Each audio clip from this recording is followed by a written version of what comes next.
in silence. If the paper ain't adding up, change the alignment. Faxes, you know that. Talk your talk. When they lie, tell them face the facts. Face the facts.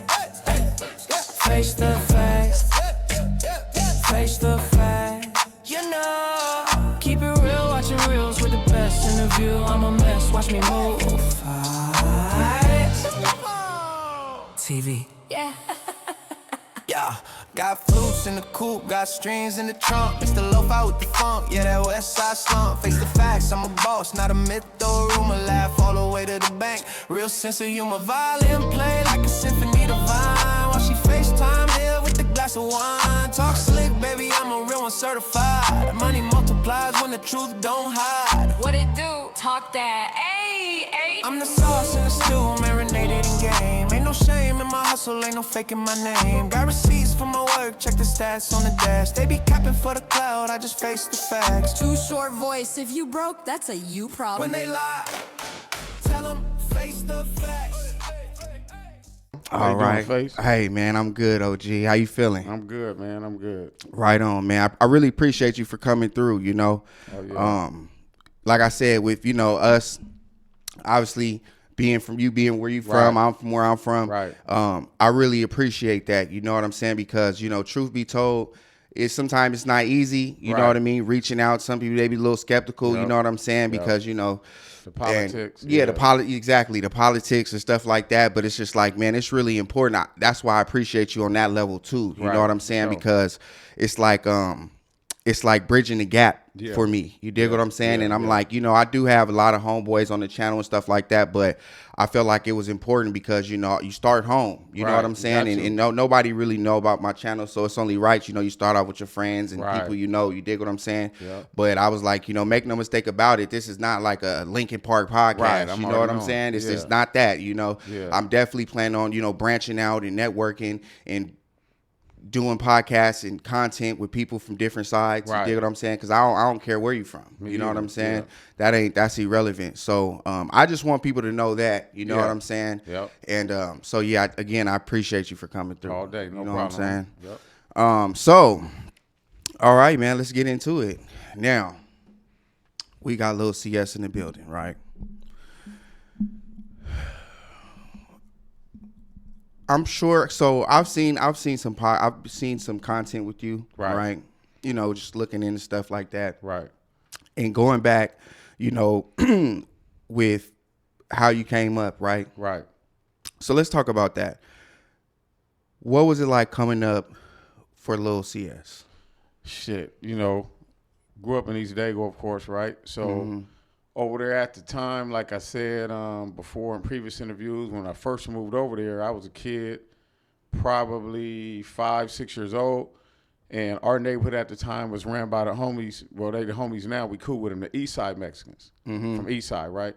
So we used to go up to a park called Highland Park, and that was their park. But more and more blacks started moving in over there in East Dago in the early 80s, late 70s, probably late 70s. And that's where I grew up at. But one thing about East Dago, it's a lot of apartments. It ain't too many houses. You know what I mean? So we grew up over there, and it's like a city in itself. But to get to Southeast is literally like 5 minutes. All you got to do right now, if we just went down 47th and crossed over Federal, and then went down to here and crossed home, you in East Avenue. Dago. Right. As soon as they used to have a thing right there, welcome to East San Diego, as soon as you go up home, but they got rid of it because they call it City Heights now. But anyway, I grew up over there, and then our big thing was sports. That's what we were into. We were sports players. We loved baseball. We loved football. Back then, before it's Balboa Raiders, it was East San Diego Pop Warner. And then, but our main thing, we played at Sunshine Little League. So that's how we knew everybody from Southeast, because Sunshine was by the old Coca-Cola bottling company, right? So we would come from this way, and everybody from Southeast would come from that way. Right. And we all played at Sunshine. You know, some people played in Encanto. Some people played at San Diego American, which is over on the coast. But that's how I knew a lot of the people from Southeast is from baseball. So some of the people I know from Lincoln, from Rims, from everywhere, we grew up playing baseball together. So when we see each other, it's like, man, we ain't never had no fallout. Even when things were hectic, we never had a fallout. Right. Is it true you play sports with Slick? Y'all Well, grew you know up? what? I'm gonna tell you something about Slick. Y'all grew Man, up? I've been knowing Slick since probably 7 or 8 years old, right? Him and my closest homie, one of my closest homies, Baby Ant, which I consider my little brother, him and Mitch is like that. So Mitch used to spend the night at Baby Ant's house when they were 8 and 9. He used to come up to Highland Park all the time. That's how I knew him. We knew him as Sean Mitchell. Right. And he was the quarterback for VP, but my homie Baby Ant played with him. So Baby Ant and them, because Mitch is younger than me. So Baby Ant and Mitch, they're god brothers. So they're still to this day like that. So I've been knowing Mitchy, man, since he was probably like 8 or 9 years old. He used to come up to the park with his jerry curl. He always was, that nigga kind of, you know what I mean? Even back then when he was playing football at VP. So that's how I know Mitch is through him coming over to spend the night at the homie Baby Ant's house. And Baby Ant lived on 44th, which was a half a block from Highland Park where all the homies was at. So Did that ever cause, when Slick became who he was, did that ever cause any like division or issues? None. You know what I mean? None. Within. Yeah, none. Because we all knew him. So Mitch is probably cool with everybody from the set from East Dago. Everybody. Right. Because he came over there. He even, my big brother, Big CS, he even remembers him coming over there. And Mitch remembered, yeah, your brother had the low riders. And so, like, we knew him. You know what I mean? Yeah, that's epic. Fun fact, I used to live in East Dago too.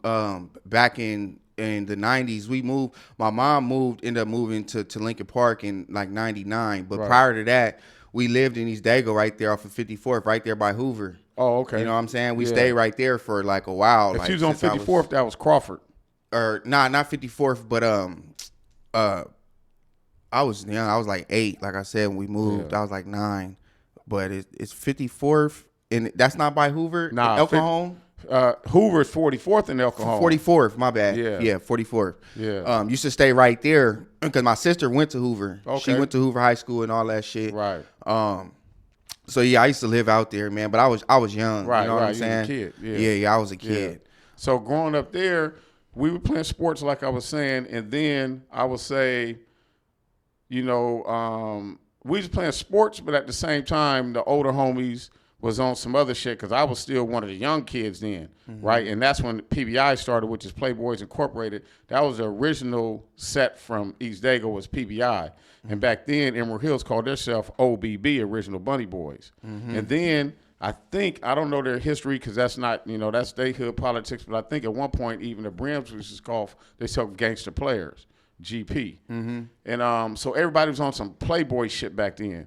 So that came into effect. So fast forward past all that, we was playing sports and all that, then the dope game came. So the dope game came in 83, 84, whatever the case may be, 85. I think the first time I seen it, we used to play a football game against the older homies at Hoover High School on Thanksgiving called the Turkey Bowl. So it would be called a PBI OGs against the PBI Young Bucks. And my homie, his dad's from L.A.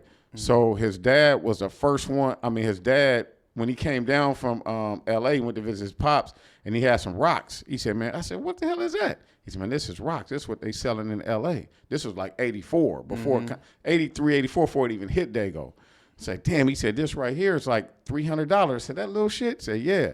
So fast forward to that, I ended up getting in the dope game, and, as a young dude, I did well in that game. You know what I mean? I was probably, as a teenager, humbly speaking, I probably was one of the ballest young teenagers in the city. So you still was like in high school? Yeah. Like when you got in the game? Oh, yeah, for sure. I was going so to high like school. what grade was you in? Like when you 11th. 11th grade when you got into the game, Got the dope into the game. Got into the game. But I was rapping too. It's crazy because I was already rapping. So this was the crazy part. I was telling somebody this the other day. Hoover had talent shows like every high school, right? So in the 11th grade talent show, I was rapping like, not their style, but the content was like LL Cool J, the bragging shit. When I got to the 12th grade, now I'm up there with a gold chain with a Cadillac medallion, Adidas sweatsuit, and I'm rapping about making money. So it's crazy how the whole shit switched because that's when my life switched. So what I would do, I would wake up, I would still go to school.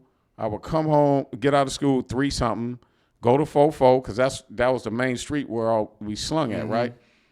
Sell to about 9, go home, go to bed at 10, go to school in the day, come back. That was my routine until I stacked about I think about $5,000, but you got to think $5,000 was a lot of money back then. In like 86, 85 for a kid that never had no money. Right. That's a loaf. So I bought my first car. My brother and myself went to Santee, and I bought a Cadillac coupe, like a 77 Cadillac coupe, right? And that's when it's crazy how they call it Clan-T now, because I remember when we went out there, we was at a gas station. They said, the N-word, get out of here. Like, we just stopped at a gas station. But back then, I wasn't even, I'm like, man, fuck them. You know what I mean? Right. So then I come back to the block in the Cadillac, and all the homies is on 4-4. I can't even drive. So my brother said, we lived on 46, which is technically in East Dago, it doesn't go by 44th, 45th, 46th. It goes 44th, Highland Avenue, 45th, is at Menlo, 46th, whatever else. It just goes in that order. So technically, when I left 44th, I had to drive home 4 blocks, not 2 blocks, because I lived on 46th in Whitman. And I got in the car, damn near wrecked it. I didn't even know how to drive, but I just bought a car. So fast forward, because I don't want to make the story too long, and about that topic only, I end up progressing, and then I end up, going into heavier weight, doing other things, and then that's what it was. Then we end up getting indicted. Like when I was like 18, 19, we used to go to LA a lot. That's when Crenshaw was really popping, so we'd be on the show. I got my Elko done, because at the time I had one of the hardest Elkos in Dago, right? But my inspiration to get the Elko came from Cal from Lincoln. Cal, older brother, right? Yeah. Yeah. So he had one with hella beats in it, and he was one of the only ones with an L code in, but he didn't have Dayton's on it. So I was like 18, I think, and Dayton's was a big deal back then. If you had Dayton's, they cost a lot, and anybody couldn't ride Dayton's because you was getting robbed for them. So first of all, if you had Dayton's, you was credible. Second, if you had Dayton's, you had money. So I was the first one in Dago, the Elko on Dayton's, and Elko's was, the shit back then. So then I ended up getting the Benz at 19. The homie Jeff, he's known as Chef Jeff now. We went to L.A., and they had this car lot up there. Oh, yeah. He got a book, too. I read his book. Yeah. Chef Jeff. Yep. Yeah. I know exactly what you're talking about. Yep. So we went up to L.A. to this car lot called AMS on La Cienega, and they was selling to all the ballers back then, Mike Tyson and all the dope boys. So you go on their lot, they have everything fixed up already. AMG Benzes, 5.0s on Dayton's, shit already fixed up. So I went up there. That was like, I think it was like April 88, and cashed out on the Benz. But then about 8 months later, we was indicted. So we all got indicted, and all the indictments happened in a certain order, right? They had the Sendo indictment, which is Lincoln Park. They had their indictment October 88 with Schoolyard, Boogie, all them dudes, right? They had theirs October 88. Then they had another indictment in January 89, which was Mr. Penn, which was Sagan Penn's grandfather. Then they had our indictment in February 89. So all the indictments, that's why when you see these indictments happening now in Dago, like how they did the kind of like the pimp indictments, it's just a continuation of what they did back then, because that's how San Diego operates. Yeah. I think, would you say that these indictments have been effective? Well, back then when they was doing them, it was effective on us because Dago was hella wild. Because not only was it active amongst the local sets, a lot of LA dudes was down here.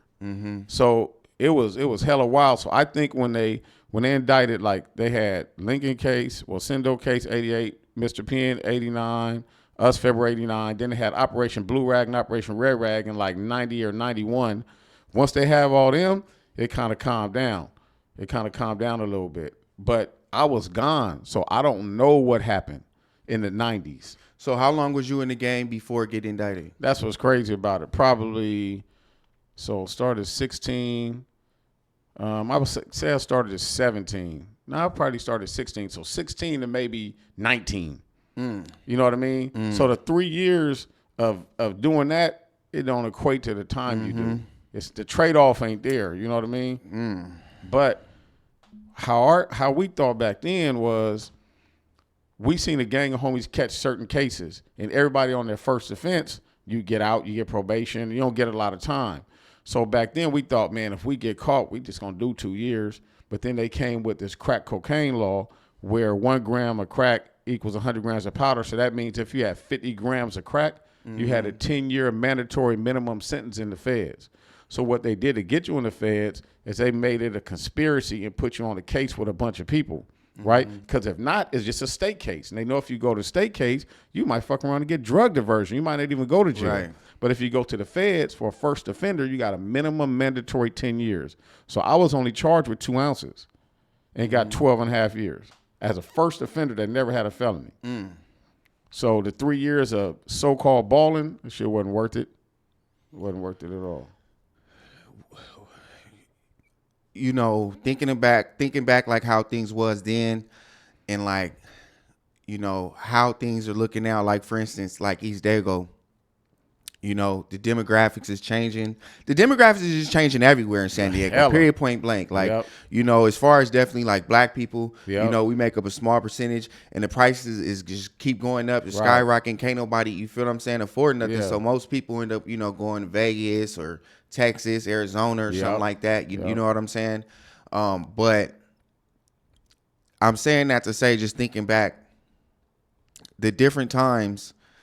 How would you say, like, what is actually the biggest difference, the noticeable difference in the community of like East Dago and stuff like that between, like, you know, the late 80s? Yeah, and stuff like that. I'm sorry, bro. Oh, no, you got it. I would say it's a lot calmer because they built that police station right there on Fairmont. That wasn't there. They built that shit for us. That used to be a Safeway there. Yeah. Wasn't there like some apartments right there too that they tore down? Yeah, some apartments they tore down. And that park was never that big. That's like the third version of that park. First park was Highland Park. Then they changed it to something else. It used to be a church, and they changed it. Then they built that big park, that City Heights wreck. But the police station was a Safeway, and there was some apartments across from the police station. Those were all apartments. Now they're all like high-rise type shit. But to answer your question, it's a lot calmer. It's not as active. It's not as crazy, even though you see shit and they call it City Heights now, but people from here in Dago, if you're a native, you ain't calling it City Heights. So if somebody says, man, City Heights unless you like, because sometimes the Mexicans, they you know, because, you know, there's a hood called City Heights. Local. Yeah, City Heights Local. Found that out. Yeah, they got a hood. Yep. And so, you know, I've heard it a lot, just mostly coming from them a lot. You know what I'm saying? Yeah, like, that's true. City Heights. Yeah. And I automatically think like East Dago. Yeah. You know what I mean? Yeah, but I think the biggest difference is it's calmer. The demographics have changed because now it's a lot of Somalians over there, when back then Somalians hadn't even made it to our country yet like that. You know what I mean? And it's more Mexican. Like most of the black neighborhoods, so-called black neighborhoods now in Southeast and East Dago, is mostly Mexican now. Exactly. Mostly Mexican. Exactly. Like even over here, because my ex used to, her parents live on a West. Yeah, right? That's that way. Right. Yeah. So back then, though, that was by 4-5 Park. Yeah. It's right by 4-5 Park in the park. Oh, this side of West. It's two sides. Exactly. That's right, this side. And so back then, though, it was 90% blacks over here. Yeah. Now you drive in this area and it's the opposite, which is, I don't care either way. I'm just saying that's the difference in all the neighborhoods, not just East Dago, is that it's more Mexican, it's not as wild as it used to be, and just things have changed. That's it. Yeah. Do you think it's like simply, do you think all that type of stuff was like, I mean, obviously it is, you know, basically systematically set up that way. You know, I just think it's kind of crazy how it's not that hard to kind of wipe us out. Right. You know what I mean? Like all they got to do is come up with an indictment or RICO, and before you know it, it's like everybody gone. Yep. You know what I mean? Next thing you know, it's 100 million cameras. Yep. You know, and I just be like, damn. You know, I be thinking like, what is the future gonna look like? I think it's gonna look good. You know what I mean? Because like I said, the dynamics is changing. What's being taught is changing.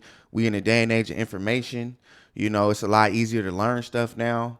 So a lot of the times you like, damn, you miss how it used to be. Right. But do you feel like, do I want it to be like that? Hell nah. You know what I'm saying? Like I miss it. Like I do. Yep. Even like I said in my community, you know, in the hood and stuff like that, I be like, damn, man, ain't nobody around. Used to be homies here, there. Right. They be dead and stuff like that. And it's like that part, yeah, you missed it, but at the same time, you think back, but do I want it to be how it used to be? Right. I'm like, nah, you know. You hit it on the nose with that, bro. It's good to reminisce, but I don't want it like that. Right.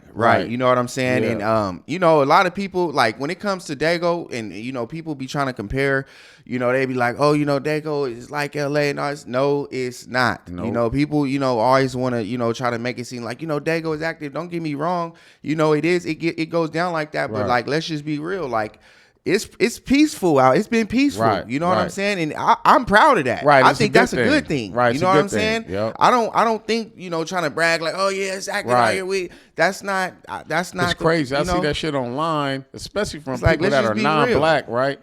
Like that one channel. I can't think of that one channel where the white boy be talking, and he did something on a couple things in dago, but he kind of talked down on it and saying, how can you be violent in the most beautiful city? And I'm looking at it like I see people of other races, mostly whites, online say something like that. And I'm like, you trying to insult us, but it's a compliment. For you sure. Trying to say, oh, your city's too nice. Yeah, it is nice. Right. Thank you. Don't you trying to make it seem like, oh, it's supposed to be dirty and ghetto or y'all ain't hard. You know what I'm saying? It don't have to be dirty and ghetto for it to be hard. I'm glad we got one of the most beautiful cities in the world. Absolutely. Because I've been everywhere. I've been to the Caribbean. I've been all over the world. And every time I meet somebody, like say if I'm on vacation and some white people start talking to me and they be like, oh, where are you from? I say San Diego. The first thing they say is, why are you on vacation? You live in vacation. Yeah. That's the first thing they say, bro. Yep. So I don't understand how certain people trying to make it seem like that's a bad thing. Right. You know what I mean? When we should be striving in other communities to be, you know, more peaceful, more beautiful. That's the way we want it to be. That's the way we want it. You know what I'm saying? Exactly. So yeah, speaking into that, so, you know, you get the indictment and you said you got sentenced to 12 years. Yeah, 12 and a half. How are they able to like put them type of cases together? You know what I mean? Like, was it like some telling going on? Was it some undercover shit going on? All that shit. They call them CIs, confidential informers, right? So it's crazy because they have put shit together and the shit don't even be true. So we was on a case with 22 people. The dude name was Rob Dog, right? Rob Dog was one of the biggest dudes in dago. Like, he was the one, but he originally from Long Beach. But his sister and them, you know, they grew up in Skyline, right? So they put us on a case with Rob Dog. At the time, I never even met the dude, and we wasn't even getting work from dude. We was getting work from somebody totally different from the people he even fucked with. But they put you on indictment, and I'm like, man, we don't even know this dude. How is this a conspiracy? So on my case of 22 people, it was only 6 of us from East Dago Mob on our case. The rest of the people were from Southeast and people we never even met before. But they just try to say, oh, you know this dude and you knew this dude. Not that we did a crime with him. It was a conspiracy, so they put us all on the same case. And it's weird how they do that. I don't know how they get away with it. We called it, they was railroading us like, dude, how? We don't even know these dudes. Right. Like, if we're on a case with them, that means we was all working together. Right. That's not true. And y'all have no evidence or proof that I even know that we know these dudes. You just found some random motherfuckers and just put us together. Random shit. They might have had I don't even know. They didn't even have no phone taps or nothing. I don't even know how we ended up on dude's case. Right. Because the time. That's what I was asking. I'm like, did they have like? Yeah, I don't know but how they caught us was that they had this dude named Ernest Brooks, right? He was a snitch. He was a confidential informant. So what happened?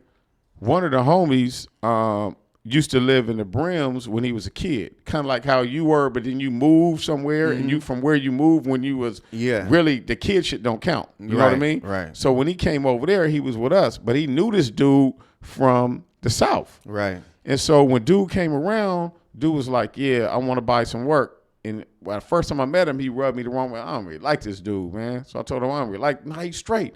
I should sell candy with him. Did it. So we knew he wasn't the police, because back then we thought the only way you can catch a case if you sold to the police and undercover, not another regular nigga that's now trying to snitch. Right. We thinking, how can he be the police? He's a regular nigga. You know what I'm saying? So anyway, we let it slide. Then I start dealing with the dude. So we had one transaction where I met him on Fairmont University. It used to be a Jack in the Box there. I said that in one of my songs too on Fairmont University. So I met him there and just sold him 2 zones. That was it.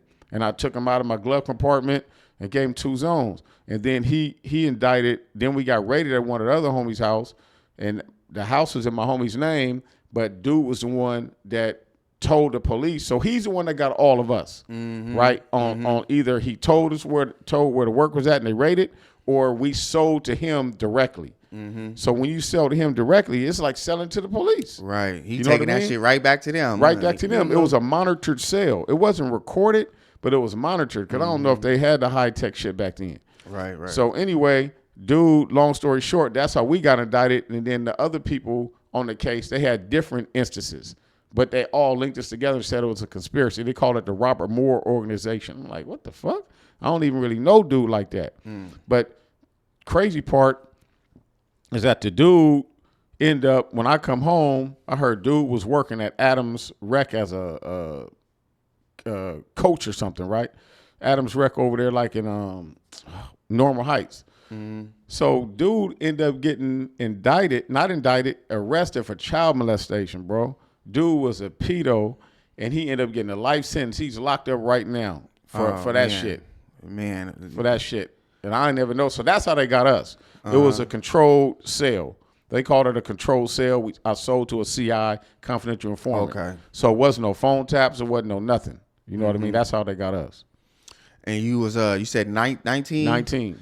And they gave you a 12-piece? 12 piece. And how much you end up doing out of that? Well, they gave me 12. It's fucked up about the feds. And if you see it on these niggas' cases that's catching Fed cases, they make you do the math because they give it to you in months. So I had 151 months. Then you got to divide by 12. Right. That's 12 years, 7 months. That's how they do it in the Fed. They give you months. So off of that, I was supposed to do 10, little over 10 something, right?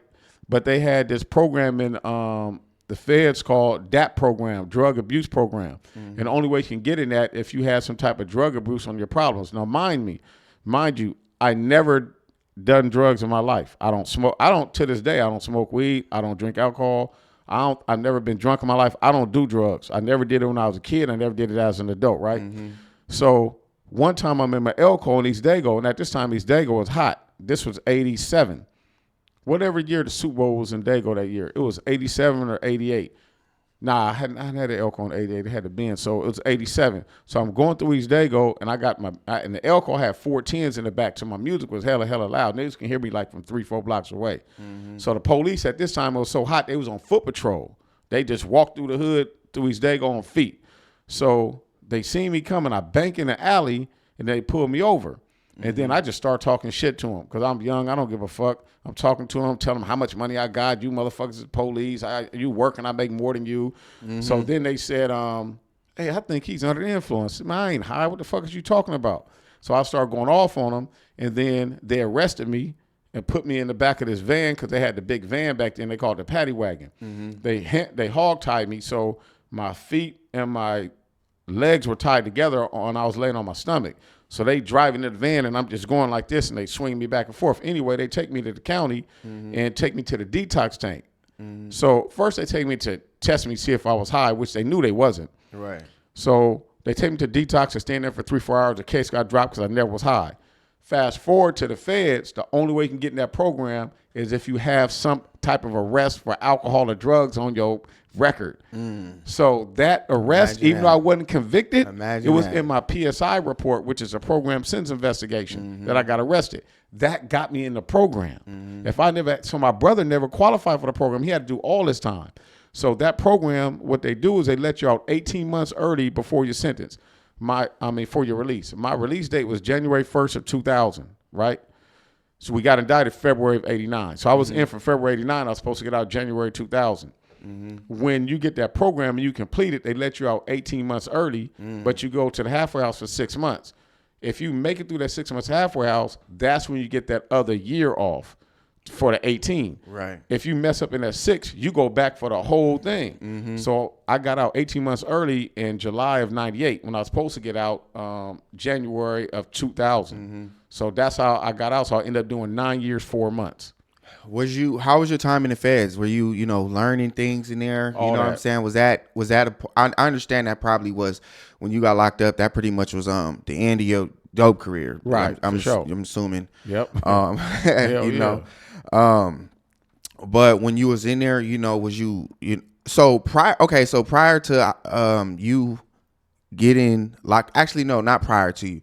Is when you got locked up, was that were you learning things in there to where you know what's crazy is that I've always been like that. Even in the dope game, I knew how to manage my money in that game. The homies would, kid with me about certain shit. Like if somebody came, and this was when we were kids, and somebody wanted a 20 rock, right? And they had $18. I go to the homie and say, hey man, you got $2 just to make my $20 even. I was always doing shit like that. Yeah. I can't really do anything about that, so we just gonna make the best of it, man. So hope y'all enjoy. I never got to the point where you asked me how many books I have. Oh, yeah. Yeah, so that one was my first book. That one came out in probably 2011. Okay. So when that one came out, I don't know if, I did have both properties, but I was just starting to get into real estate investing, right? And then my other book, I think it came out in, I don't remember, it was maybe 13 or 14. That one was called The Hustle Blueprint, Road to a Millionaire. So that only have 2 books out, but I got 2 books coming. Right, so the 2 books are a collaboration with our mom. The second one is Road to Millionaire, right? It's called The Hustle Blueprint. Oh, The Hustle Blueprint. And then you know how that one says, get your finances right, the foundation for success? Yeah. That one says The Hustle Blueprint, Road to a Millionaire. So it's one title. Okay. Those 2 statements are one title. Okay, yeah. Just like that one is. Okay. And then the 2 new books is a collaboration with our mom, King. And that one is the children's financial literacy book. And then we're putting out a curriculum called I can't think of the name of it off the top of my head, but Run the Bag Up or something like that. A Hustler's Blueprint to Money Moves or something like that. I can't think of off the top of my head. It's a long title, but that is a book, but we're gearing that one towards organizations. So we're trying to get it to like in the prisons, in the schools, in the nonprofits. So that one is more of a curriculum, and we're trying to get it to where it's used by groups instead of like somebody going on Amazon and buying it. It's a curriculum, which is like a workbook, and it's a book. So they go hand in hand. So both of those, the children's financial literacy book and the other book and curriculum, they should be out in February. How was that process like starting a book? Like, what is some of the starting steps? Like, I want to write a book. Like, what do? Do you reach out to publishing agency or something? The first is the thought, right? So I knew it's crazy because I wrote a book in 2002, right? It was like a life story book. So as I developed and evolved, I'm like, man, I don't want to put this out there, bro. I don't even want to put out the shit that was going on back then. That ain't bringing no value to nobody. So then I changed and said, man, once I started learning, I said, I want to put out a financial literacy book. So when I began the book, I just started writing it in my phone. By the time I got to the second book, man, that shit was so easy because you can go on your notes in your phone and you can just talk. Right. So I was just talking my thoughts on this, and then it typed it out, and then I edited it. But as far as the publishing, Amazon has something called what the hell is it called, man? Because I still get the little payments from them. But you can self-author your own book through Amazon. I think I heard something about that. But the only place it's going to be sold is on Amazon, and hard copies you can get. So that's what I went through for the first 2 books. Okay. That's what I went through for the first 2 books. I can't think. How do you make them? Like, where do you go to like that's what I'm press saying. them up type shit? Amazon handles all that. Oh, okay. You send them the document, and they're formatted. That's epic. Yep, they're formatted. That's game. You come up with the cover, all that shit. It's so easy, bro. But they take a portion, of course. Right. You know what I mean? They take a portion. So I think I get $7.24 per book, and they might sell it for $12.99 or something like that. So they gonna get their share, but they did everything. Right. They pressed it up. I mean, they printed it. Cost of business. Right. So technically, I didn't come out of my pocket for nothing. So it's all passive. And that's why I try to tell my kids: once you create something, it lives forever. Right. You feel what I'm saying? Right. So when I'm gone, that book will still be here. My daughter be able to tell her grandkids, "Oh, your great granddad wrote a book." And that cover of the book, of the children's book, that's myself and my daughter when she was 7, because that's when I should do those classes with her. Okay. So that's her when she was 7 years old. That's epic. She's 16 now, but that was her then because we did those classes and that shit got on World Star, all kind of shit. And World Star was popping back then. 2016. If you was on World Star, nigga, World you Star. was the shit. Hell you know what I mean? World Star. Yeah. Yeah, for sure. So so those are the 4 books. Okay. Get Your Finances Right, The Hustle Blueprint, and the 2 new ones that's coming out in the next month or so. Okay. Yeah, man. Y'all make sure y'all be on the lookout for that, man. Make sure you get the blueprint. Make sure you get get your finances right. And the children one that's coming out, I'm definitely getting that one, man, because I like doing stuff like that. My daughter, she like, Dad, when we going, I actually might make that a good little segment. My daughter wants to be on the podcast. She's like, I want to be on the podcast, you know. So when that does come out, we might go over that, you know, as a good little segment. And I know where I left off at. When we have the little issues. Yeah. I was getting ready to say we was talking about certain mindset we had to have, and how I was saying sometimes you got to do some shit you don't want to do to get where you want to be. We was talking about jobs, how I worked at 24 Fitness, how I wasn't worrying about like people coming in there and seeing LIL CS working a job. I didn't care about that because at the time I was buying real estate while I was working a job. So what I was doing, the job money was paying bills, and all the money from the tax business and the rental properties I just kept investing. Right, so I had two different pots, which allowed me to invest more because I was already sustaining my bills with this money over here. Right. You know what I mean? And I was working. So sometimes we got to swallow our pride and do some shit we don't want to do. Please don't think getting a job ain't cool. Like, I hate that when people think that, man. I don't like that. And my thing is, when you have a job, this is what I was going to say earlier. One of my sayings is you got to be patient. Just don't get complacent. Meaning that you got to be patient while you're working and building this on the side, but don't get complacent and settle for a job only. Right. And that's what a lot of people do. They settle for a job only, and they work their whole life, and then they just live to die. Right. They work, live, and die. Yeah. You know what I mean? Yeah. Absolutely. Yep. So that's where I remember we left off at. Yep. And then we started. Then we was talking about the books and everything. Yep. So yeah, man, good stuff. You know, so now it's like you got multiple stream income, right? And I think sometimes people think entrepreneurship, like you got to have 7 streams of income, but sometimes a lot of them can come from one place. Right. You know what I mean? But you have to master one thing first. Got to. You know, do that one, because you don't want to be the jack of all trades but the master of none. That's a fact. You know, because that's how people burn themselves out. You stretch yourself too thin. I want to do some of this. I want to do some of that. I want to do some of this. I want to do some of that. And you don't really accomplish none of those things. You get 10% of this done and 5% of that done. Bunch of little or nothing. Yeah, a whole bunch of, you running in place, basically. You know what I'm saying? So I think that's important. Once you, like you say, you take the money from this, a job, and then make sure you invest it into something that's going to bring you more money. Right. Right. But also, like you said, though, you take the money from the job and you save it. But when you're saving it, you're not just saving it to save. You're saving it to invest. But don't invest until you have the knowledge on what you want to invest in. Like you said, you were studying real estate in 2018. Yeah. Now you ready to make the move. Right. You feel what I'm saying? Yeah. You ready to make the move. So don't think of saving just to have it. Right. Think about saving to invest it. But while you're saving and building your credit, be learning at the same time. Absolutely. So that's the key right there. I'm telling you, gotta work while you wait. That's what I say, man. You know, you can't only pray for it. You gotta work while you wait. That's a fact. So that's you to see the sign. If you want it, you gotta work for it, man. You gotta work for it. All right, so boom, man. Good stuff. Let's get into this segment, man. We got a couple segments we about to cover. All right, so with that being said, we got a quick little trivia for you, man. And with these, it's just some meaningful insight of self, just looking into self. We got different categories. But you're going to pick some random cards here.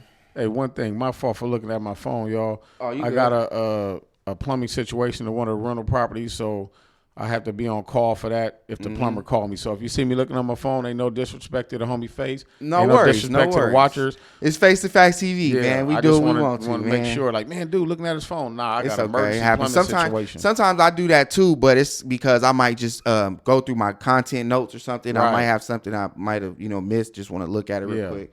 So I do that too. But all right, so in this these different categories, you got relationship, you got relationship, romance, work, life, and some brain activities.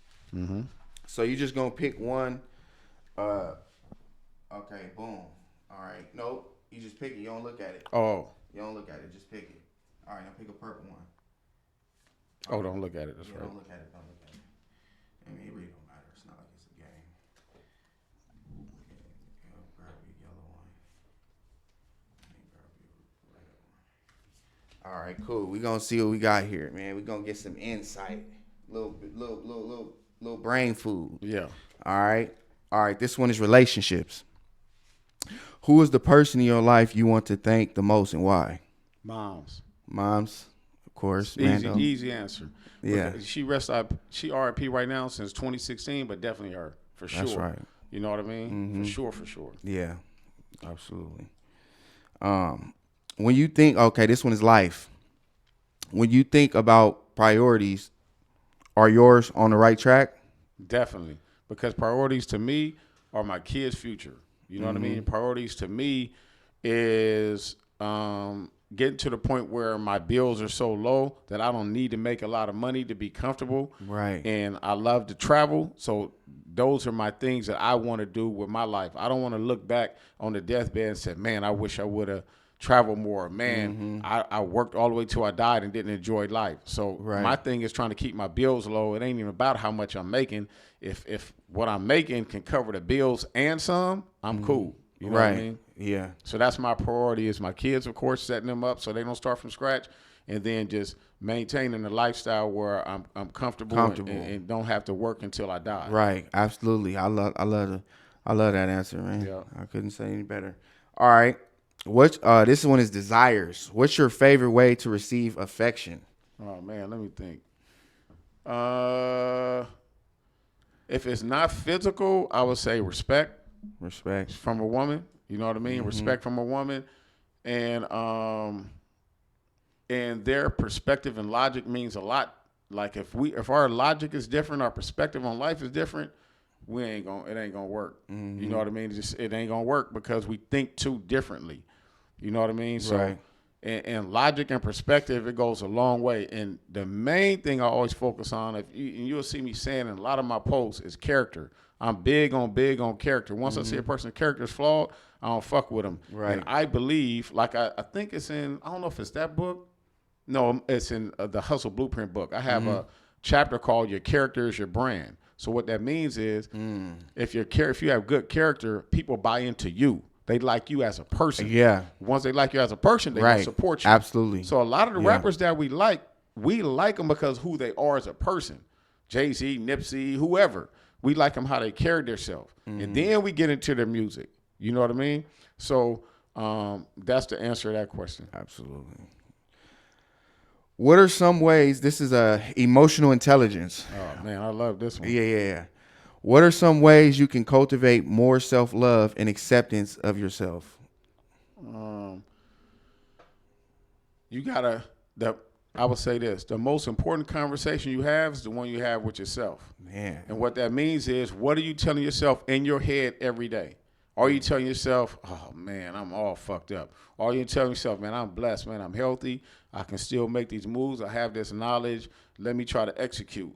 What are you telling yourself on a daily basis? Because what you tell yourself is going to decide how much you love yourself. You know what I'm saying? So if you're in a relationship with somebody and then you got to think to yourself like, man, I love myself way more to be in this situation. I got to bounce. This ain't it. You know what I mean? It ain't feeding me no more. So I got to put self-love first. And if you put self-love first, that comes from what are you telling yourself on a daily basis? Because you got people walking around telling themselves, I'm depressed. If you say it enough, you're going to believe it. Right? You say it enough, you're going to believe it. So I tell my kids in my house, like, we don't do self-pity. Self-pity is a handicap. We don't walk around feeling sorry for ourselves no matter what the situation is. You got the right to get mad and upset about the situation, but don't dwell on it. We don't get sad in our house. Whatever it is chin up, chest out. You know what I mean? We done took losses, family members passed, all that. It's sad temporarily, but you can't dwell in that.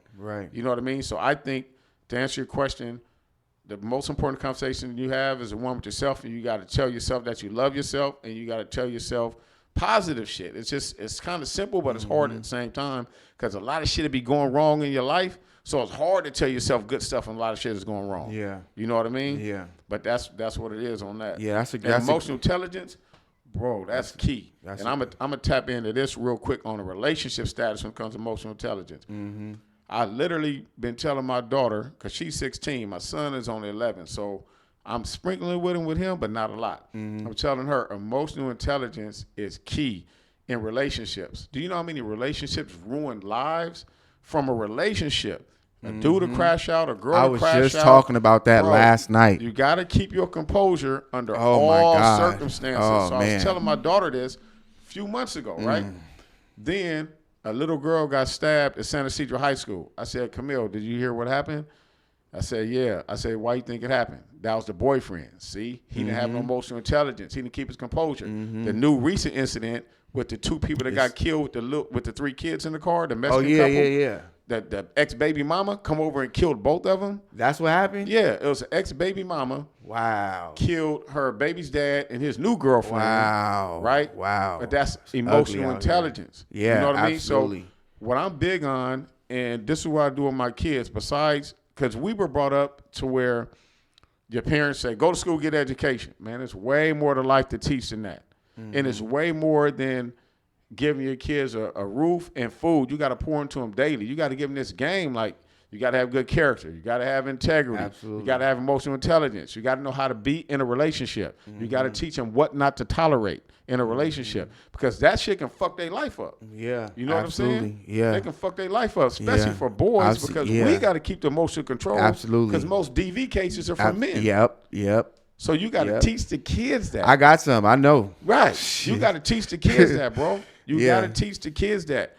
That's better than education, because you can fuck your life up. Yeah, bro. Honestly, it took a lot of self-reflection, bro. Like, you know, I had to really isolate. I'm used to being alone, you know. So I ain't gonna lie. I talk to myself a lot. You know what I mean? I talk to myself a lot. I'm used to being alone, not really being around a lot of people. That's a good thing, though. So, you know, I can reflect and just really go in on my thoughts.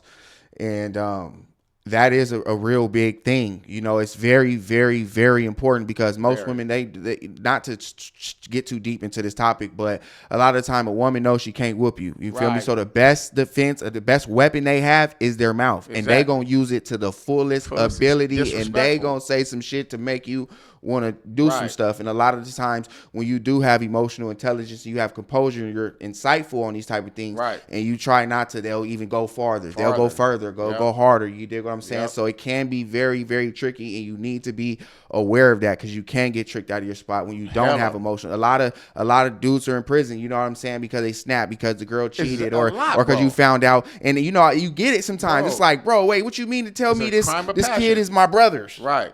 That shit'll make a nigga go crazy. You know what I'm saying? But even then, like, it's just those times right there. I've been in some, like, it's those times where you come home and she top a nigga or something, like, or she even the worst thing possible, she's taking your money and giving it to another. Listen, that's what I'm trying to say. Like, it can get it's like, bro, for me, that's why I be like, bro, I'll be staying away. I don't even really want to be in a relationship. I just got into a situation recently, bro, where I was actually really disappointed in myself, because it made me realize I'm not as healed as I thought. I'm not at the I didn't grow at what, you feel me, because I allowed myself to get out of character. You feel me? And I thought I knew better. Right. But I still got caught into the trap and allowed myself to, you know what I'm saying? And this is an important topic, bro. Man, I'm telling you, like I said, and something you just said right now resonated with me to the highest extent. You said something about, if they cheat and they do this, they cheat. And then you said, worst of all, if they steal from you and give it to another man, bro. Imagine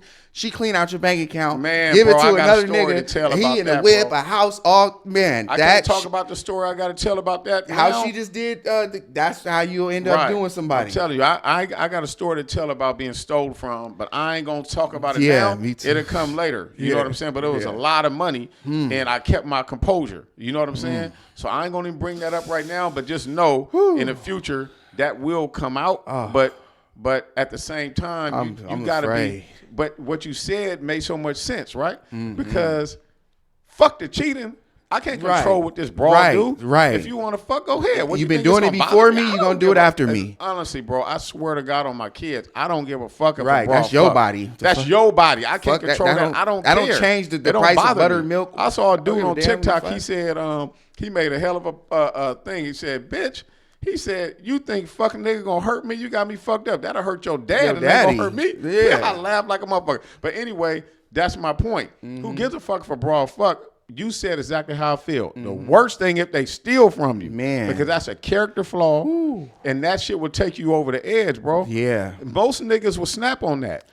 Your emotion control is gonna be tested when it comes to that. Especially when they come to like damaging your stuff, like you don't want to bust windows and all that type of shit right there. That's what I'm saying. There's some niggas who handle that well. I really feel like I that's why I'm like, I'm just staying away. I'm just staying away. That's what we got to teach our kids. We got to teach our kids that, like, absolutely, because it's more. I got a daughter. Yeah, it's more to life than education, giving them food, making sure they doing well. You got to teach them these things that's going to make them be cool in life when other people fuck them over. You know what I mean? So with my son, emotional intelligence, because in most cases DV. My daughter, don't cause nothing to make a nigga hit you. Right. Don't stay out all night. Right. And come home in the morning. Don't do shit that's gonna cause. So I'm teaching her. Don't put your hands on no man. Right. I'm telling her, don't be disrespectful to a dude like you a man. Right. I tell her, don't stay out all night. And come, you got a boyfriend and you out all night and you come home in the morning. That shit, you don't know how that person is. So I teach her different. The emotion control is more for my son. Right. The daughter, like you said, you can't. That they have their. You know, we just got to tell them, don't be so mouthy. Right. And don't be so disrespectful. And don't do shit that will cause somebody to react emotionally. Right. You know, that's what we got to teach the girl. Absolutely. You know what I mean? Yeah. But that's a good point. And that's why I wanted to expound on that emotional intelligence, because, man, that shit is crucial. Because now look at what happened with that Mexican couple. Man. The two parents, the girl's going to jail for life. Right. The dad gone. And now the kids ain't left, got nothing. For what? Right. For it probably was going back and forth. A lack of emotional intelligence. Exactly.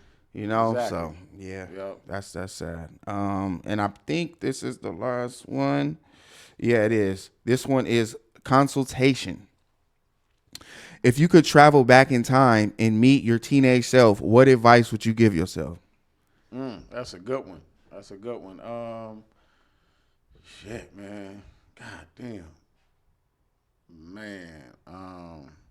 I would say definitely take the intelligence that I had then and apply it in a different way. I applied it to the dope game and hustling when I should have been applying it to something else, and I should have been more patient, right? Because the dope game and hustling is fast money, and you think, okay, I'm gonna go into this and go into that. So I think that I would have told myself, nah, man, stay away from that shit. Don't even fuck around. Just continue to be smart, you know, and then look at it that way. Because I remember when I was a kid, right, and they had this show called The Jeffersons. It was a sitcom. It was one of the only black sitcoms that showed a man. You remember George Jefferson? People say they got the George Jefferson haircut when your hair is gone. Yeah, got the cul-de-sac. Right, the cul-de-sac. Yeah. So he was a sitcom, but he owned 7 laundromats. And this was in the 70s. So I used to love his show, right? So he was one of the people that I looked up to on TV, like, man, this dude's a businessman. Like one of my first raps I wrote in 7th grade was, when I was young, I always had a plan to grow up and be an important businessman, to make the deals, to get the money, just like George Jefferson. I'd be real funny. So I looked up to him when I was 12. Yeah. You know what I mean? So what was the question again? Because I'll be veering off. It's okay. That's what happens, man. That's That's what happens in good conversations. Yeah. It was, what would you tell your teenage self? Oh, yeah. Basically, it's still in the same lines. I was talking about him and his business. Basically, I would have told myself to be patient and still stay business-minded. Be patient and still stay business-minded. That's what I would have told myself. Okay. Good stuff, man. Yeah, that pretty much wraps up that segment, man. I haven't even really came up with a name for that segment right there. Yeah. I need to come up with a name for it. But yeah, man, that's it. Before we get up out of here, let's wrap up this reaction segment, because I know we've been here for a little while. Yeah. I know you're busy, got a lot of things to do. So we gonna jump straight into this reaction segment. You dig what I'm saying? We got OG LIL CS in the building. You dig what I'm saying? If you'd have made it this far, make sure, again, you hit the like and subscribe button. You know what I'm saying? So let's get into the segment, man. Reaction with the homies.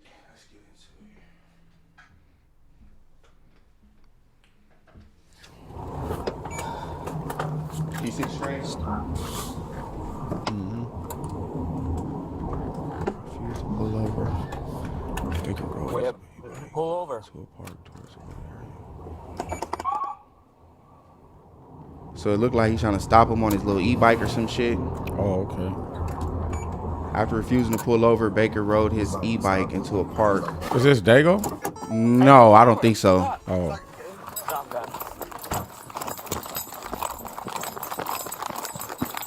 He on it.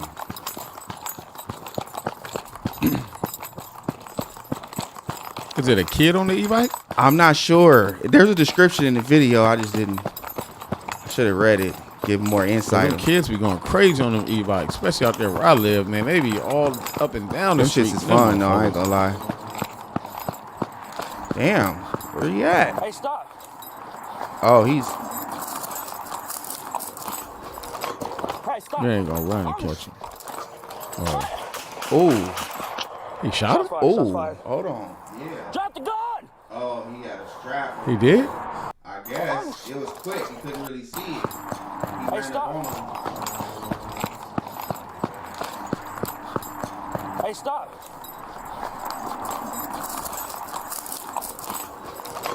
Hey, stop. Oh, See, it was quick. I guess. Yeah. shots think- fired. Shots fired. Drop the gun.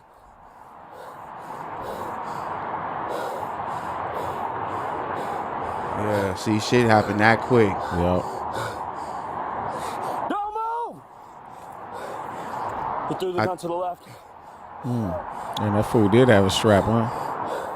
I'm not sure if he shot back at the police. I don't think he did. He's right here. We're taking him outside scene. Hey, it's cool. We're moving up, taking him outside scene.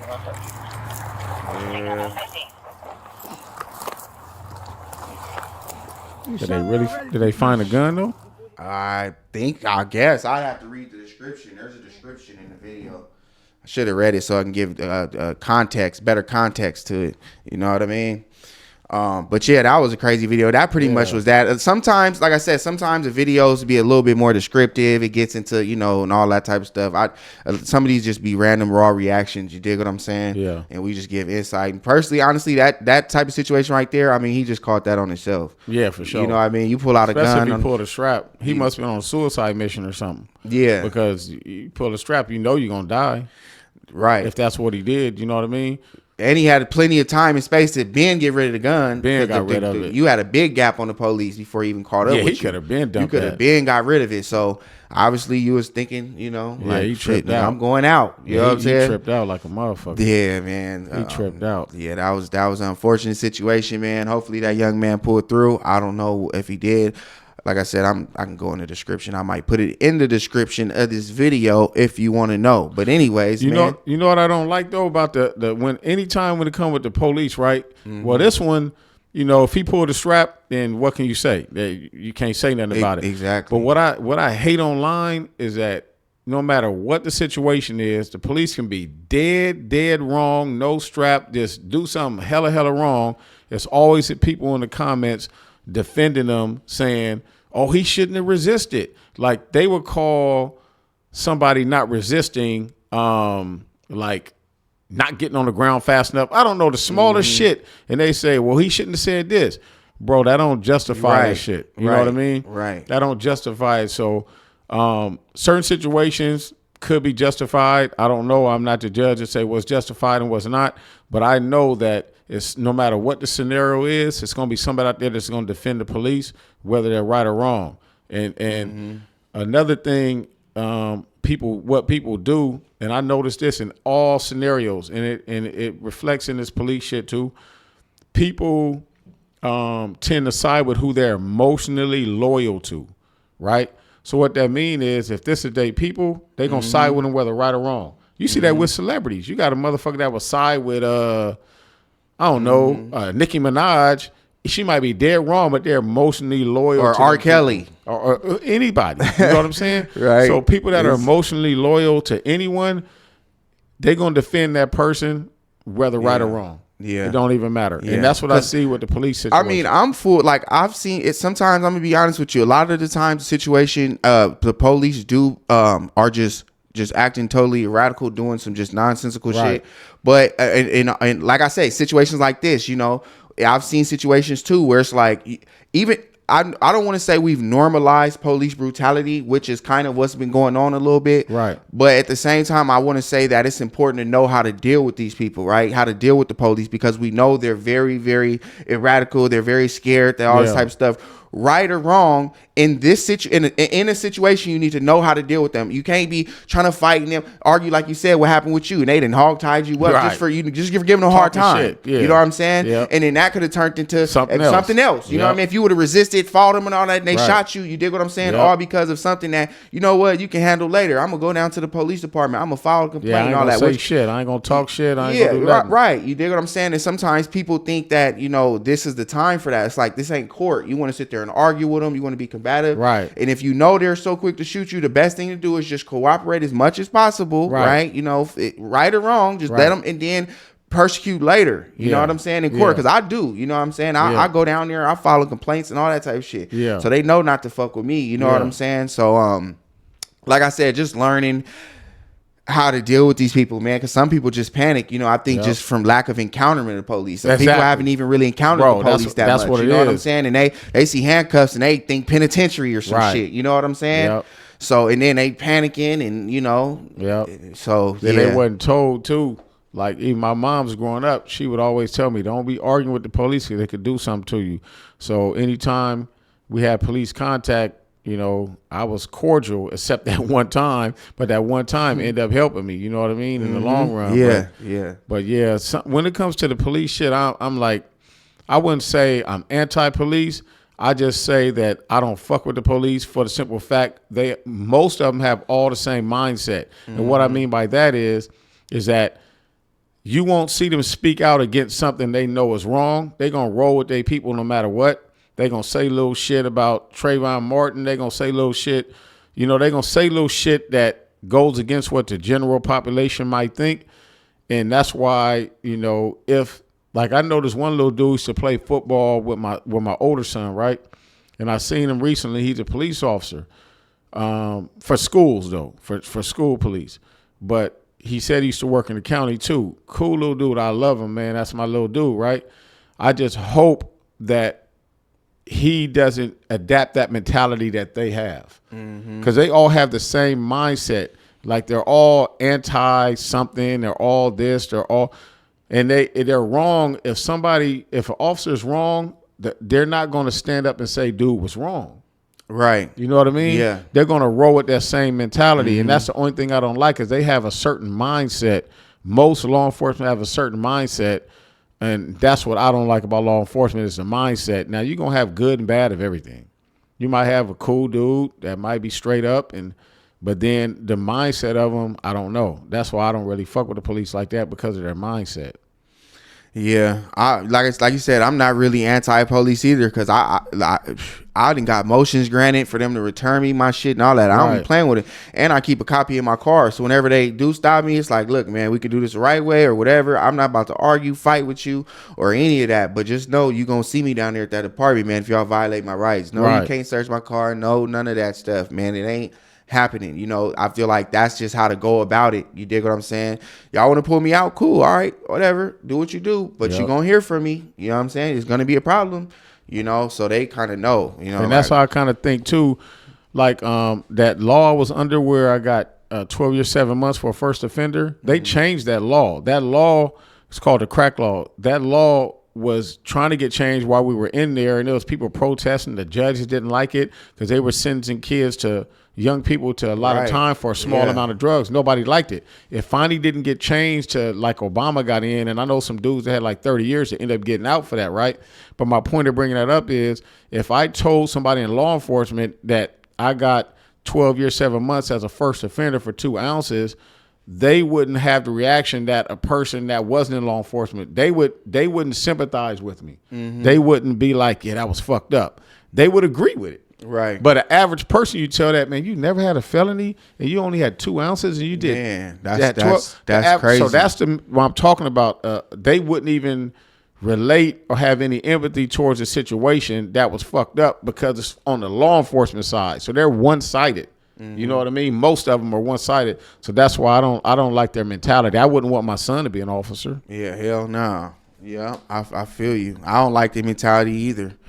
I don't like how they think and how they act. Exactly. Like you said, all the same. It's like they programmed and stuff Exactly. from even how they talk, like get down. Yeah, even just if all they that go type of in stuff. not like that, it seems like they turn into that. I've seen it personally with people that was like not a police officer, but like dispatching, like 911 officers, people. I seen them change personally from what they used to be to what they are now. Man, yeah. Just from being around a lot of law enforcement. Sad truth. Sad truth. Yeah, man. So again, that was that, our insight and input on that topic, man. Reaction with the homies. We do have big OG LIL CS in this motherfucker, man.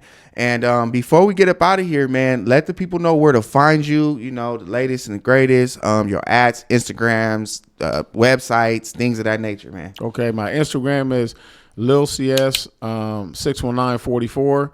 So it's LIL_C_S_619_44.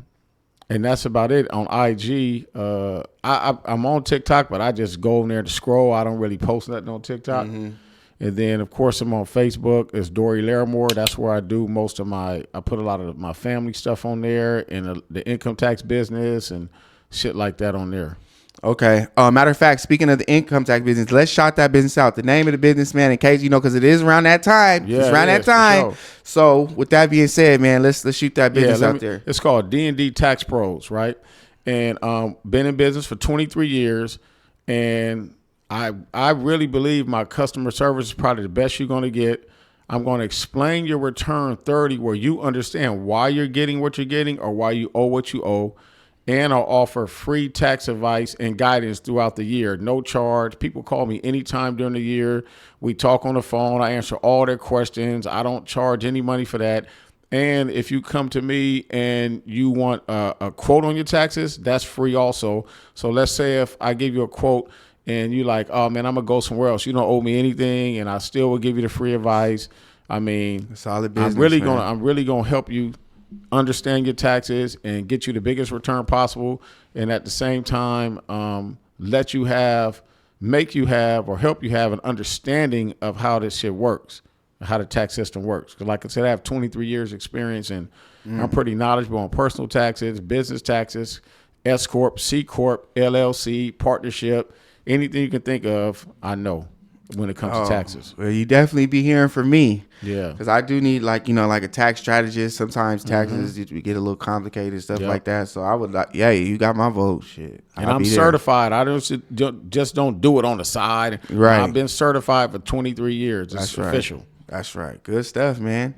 So yeah, y'all heard it there, man, from the man himself, Go get them taxes done. You dig what I'm saying? Also, check out them books, man. Get them books, man. Everything that the OG got going on. Again, man, I really appreciate you, man, for sliding through. All day, coming man. to the spot, appreciate OG. It. You know what I'm saying? Means the most, man. Yep. Appreciate it. And all the time. Always welcome back to the show. Anything you want to promote, anything you want the world to know, like, man, you always welcome back. Like I said, really appreciate it from the bottom of my heart, man. Bridging the gap. And for me, you already know what's going on. This is your boy Cold Case Face O'Bang. This is another episode of Face to Facts TV. I appreciate everybody for tapping in. You dig what I'm saying?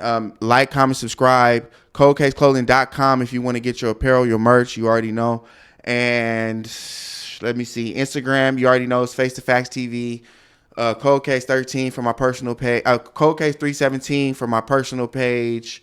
I'm just thinking about making a page for the clothing, but I haven't done that yet.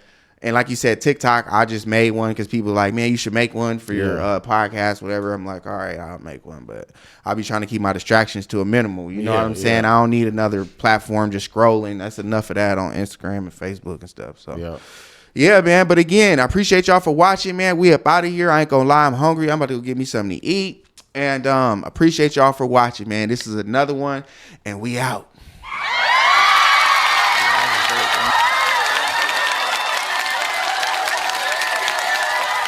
Face to Facts TV.